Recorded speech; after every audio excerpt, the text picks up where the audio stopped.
Saudi আরবে এখন থেকে প্রবাসীদের পাসপোর্ট বিষয়ক তথ্য অনলাইনে হালনাগাদ করার সুযোগ চালু হয়েছে।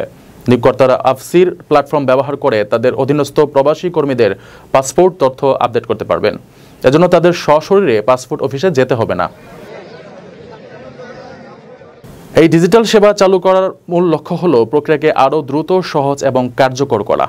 সেবাটি ব্যবহারের জন্য ভ্যাট সহ ৬৯ সৌদি রিয়াল ফি নির্ধারণ করা হয়েছে।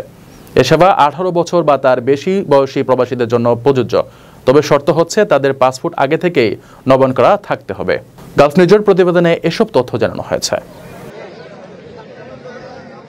নিয়োগকর্তারা আফসির অ্যাপে লগ ইন করে মাই সার্ভিস সেকশনের পাসপোর্ট বিভাগে গিয়ে রেসিডেন্স আইডেন্টিটি সার্ভিস নির্বাচন করে পাসপোর্ট আপডেট অপশনটি বেছে নিতে পারবেন।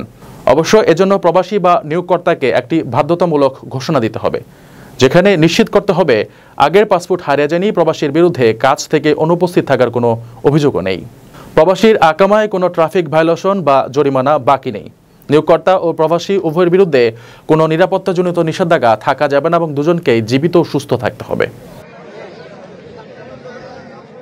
রেমিটেন্স যোদ্ধাদের ঢাকায় বিশেষ ছাড়ে রেডি ফ্ল্যাট দিচ্ছে শতভাগ বিশ্বস্ত ও নির্ভরযোগ্য প্রতিষ্ঠান প্রবাসীর সিটি।